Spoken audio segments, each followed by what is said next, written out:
How do I do it all? The Brezza gives me the power. Many a storied World Cup classic between these two sides, but they finally get to write a chapter at the Champions Trophy. It's Australia versus South Africa in Rawalpindi with Group B ascendancy up for grabs. We build up to that contest on Maruti Suzuki Arena, presents ESPN Cricinfo Match Day in the company of Ashton, Agar and Steyn joining us. Thank you, gentlemen, for your time. Dale, Australia and South Africa, both victorious in their opening games. Australia chasing 350 against England and really sending down a statement for a team that came into this tournament with so many issues. They've taken one game to change the narrative around them. Yeah, that was an incredible chase, honestly. I didn't catch all of it. I was traveling that day. But we were watching it like via Cricinfo and scores and everything like that. And then I was just like, what is happening here? You know, these scores are just like being chased down left, right and centre. Guys are scoring hundreds. Yeah, remarkable chase, especially with that England bowling lineup, you know, that consists of some incredible bowlers in Wood and Archer, Adil Rashid. You think that, you know, those kind of bowlers would have been able to get the job done, especially with that score. But Australia just show how good they are when it comes to these tournaments. They just got that ability to get over the line even when the odds are stacked up against them. They had their batters flying, and as a result, Ashton Agar was flying on his broadcast debut. Ashton, those batters are soaring with their confidence, but they will know that the task is much more cut out against what is a much more rounded South African bowling lineup. Absolutely. I think the South African bowling lineup is formidable. Lungi Ngidi, Marco Jansen, Rabada, Maharaj has been bowling beautifully for the last 2 years in particular. I feel like he's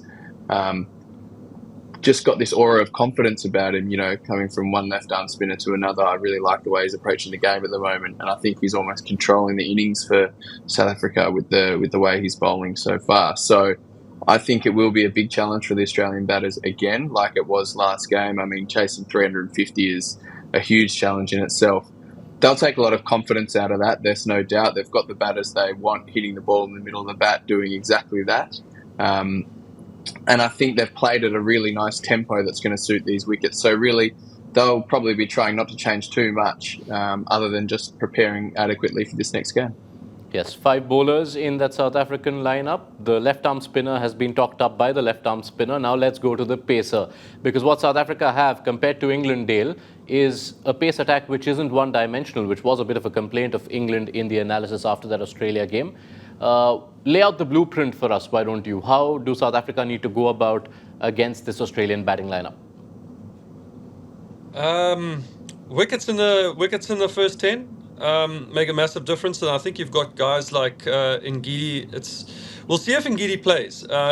He bowled beautifully the other night against Afghanistan, but I have a feeling that South Africa might opt for somebody that has got a little bit more pace on a flatter wicket. So there's a chance that somebody like Ngidi might miss out. But that said, you don't change your winning combination. So Rabada to bowl first, change Jansen to open the bowling, swing the ball, try and take a couple wickets, and then as Ashton mentioned, Maharaj will try and control things in the middle, and then they'll bring their paces back at different times of the game just to try and strike wherever they can. And then Vian Milde will also do a bit of a job to just like hold the game. You don't want guys like that to go for too many runs. And I think that's maybe where Australia might look to take him down a little bit so that they bring those faster bowlers back sooner rather than later.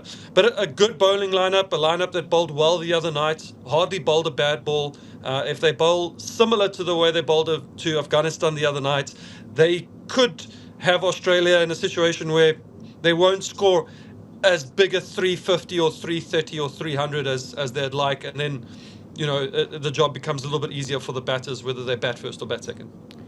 When we consider the Australian bowling attack, a much changed Australian bowling attack given all the absentees, they eventually did what was a good job in keeping England down to 350. There was a time it looked like it could be 370, 380.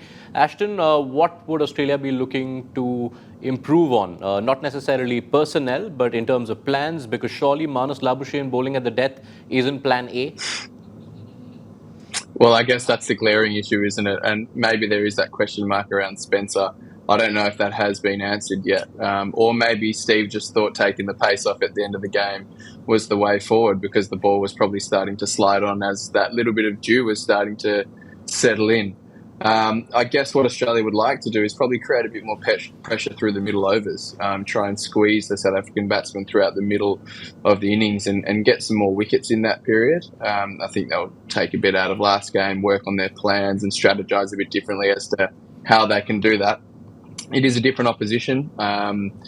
They are quite good players of spin though as well. So that's going to be another challenge for Adam Zampa, how he can create some dot balls and hopefully get some wickets through the middle. And then they need the quick bowlers to do that as well, though. You can't just rely on one guy to control the middle of the innings. So can one of the strike bowlers come back and take wickets at important times and break those partnerships?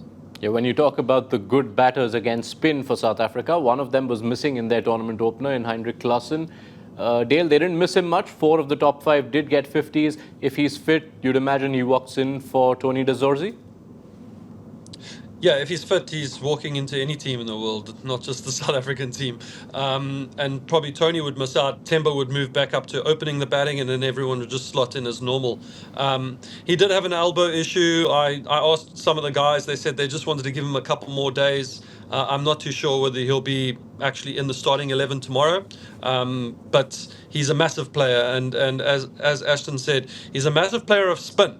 And we've seen those middle over periods sometimes just be like dull, where spinners can kind of come in and just hold the game and not go for many runs. Players like Heinrich Klaassen has kind of changed the way that cricket's played in those middle overs. He takes them down these days, you know, and it forces you to make changes that you don't necessarily plan on. So he is a huge player for South Africa. But as we saw the other night, if he doesn't play, they've still got great batting resources to be able to cover that position. When you consider the top of the order, Dale, lining up against a relatively inexperienced Australian pace attack, do you expect any plans around trying to unsettle that Aussie pace pack, a little more impetus at the top? Not really. I think the way that they play and the way that the wickets have played have been pretty good. You haven't really had to come out of your shell to play a good knock here in Pakistan just yet. You can almost stand there and play good cricket shots, and the outfield is like glass. The ball races away for 4, and then more than often, you get a bad ball that follows suit somewhere along the line too. So you're able to capitalize on that too, and then you'll see these run rates start going 5, 6, 7, who knows what. Just kind of what England did the other day. Very low risk cricket, and you're still kind of scoring at 6s and 7s. But South Africa have got the guys, their biggest firepowers in the middle, from Markram to Miller and Klaassen. I think they look to keep wickets in hand, have a great base, and then at the end really try and launch and capitalize on the runs and the fast outfield. All right, don't want to leave you two before getting a prediction out, because both of you have had a flying start to your tournament predictions. Player of the tournament pick for Dale Steyn was Ryan Rickleton. For Ashton Agar was Josh Inglis, and boy, haven't they turned up already. So Ashton, one player in the Aussie camp who holds key in this contest, and one matchup that you feel could be decisive. Or, I've said this a lot, but I feel that Adam Zampa is going to be key. I think after last game, I think he bowled well, but I think he knows he can bowl even better than that, and he can be really dangerous against the team that is looking to play shots. That can bring about wickets for him. If Heinrich Klaassen plays, that is the number one matchup this game for me. There is no doubt. It's a really difficult one for Zamps, but it's the biggest wicket probably in the white ball format in the world at the moment. So huge matchup, huge moment in the game if Klaassen plays. Same set of questions to you, Dale. One South African player who holds the key and a matchup you're looking forward to. I think a matchup I'm looking forward to is Rabada against actually any of the Aussie batters, really. He just seems to really perform well when he plays against Australia. And I think Australia like playing against him too, because they like to kind of fight fire with fire. It's a great cricket contest. I think the big player that I'm watching out for tomorrow is Kesh Maharaj. If he can sneak through a couple wickets in that middle over period where he's supposed to hold the game, he could potentially break the game open for the South African quicks to come back and kind of dominate. So I think he really holds the key for the South African bowling lineup tomorrow. But Rabada versus the batters is going to be a great battle to watch. Always fiery when these two teams meet. We can't wait for this clash. Thank you so much, Dale Steyn and Ashton Agar, for setting it up for us. Be sure to join us on Maruti Suzuki Arena presents ESPN Cricinfo Match Day. We'll be live building up to the game just before toss time. How do I do it all? The Brezza gives me the power.